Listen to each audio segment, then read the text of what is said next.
ওই তাকায় দেখো শাম বিজয় হয়ে গিয়েছে, সিরিয়ায় আল্লাহর কোরআনের সংবিধান কায়েম হয়ে যাচ্ছে, আলেপ্পো এবং হালাব বিজয় হয়েছে, মুসলমানদের বিজয়ের কেতন উঠছে। ইনশাআল্লাহ এই বিজয়ের ধারা থামবে না।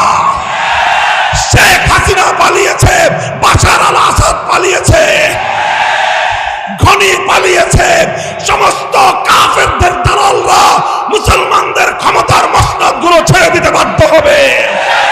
মুসলমানরা তৈরি হও, প্রত্যেকটা মুসলিম জনপদে আল্লাহর কোরআনের রাজ কায়েম করতে হবে।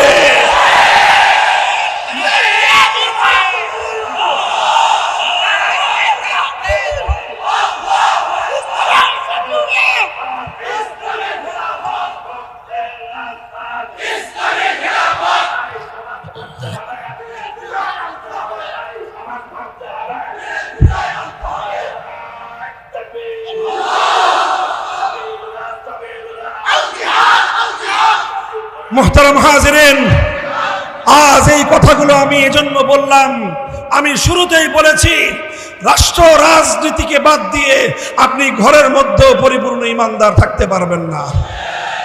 গোটা দেশ যখন আগুনে পুড়ে আপনার ঘরে তখন আপনি নিরাপদে থাকতে পারেন না।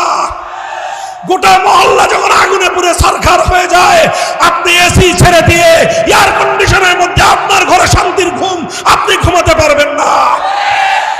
এটাকে সংশোধন করতে হবে, এটাকে পরিবর্তন করতে হবে। এই কুফরি তন্ত্র মন্ত্রকে ভেঙে চুপিয়ে এটাকে বঙ্গোপসাগরে ভাসিয়ে দিতে হবে।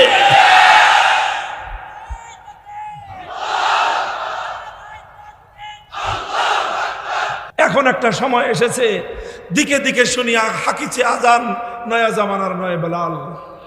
দিকে দিকে পুনঃ হাকিছে আজান, নয়া জামানার নও বেলাল। ওরে বেখবর জেগে উঠ, ফির নতুন করে আবার তুমি জেগে ওঠো।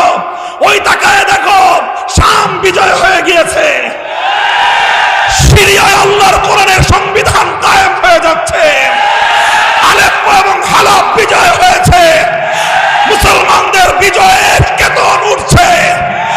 ইনশাআল্লাহ এই বিজয়ের ধারা থামবে না। শেখ হাসিনা পালিয়েছে, বাশার আল আসাদ পালিয়েছে, ঘনি পালিয়েছে, সমস্ত কাফেরদের দালালরা মুসলমানদের ক্ষমতার মসনদগুলো ছেড়ে দিতে বাধ্য হবে। মুসলমানরা তৈরি হও, প্রত্যেকটা মুসলিম জনপদে আল্লাহর কোরআনের রাজ কায়েম করতে হবে।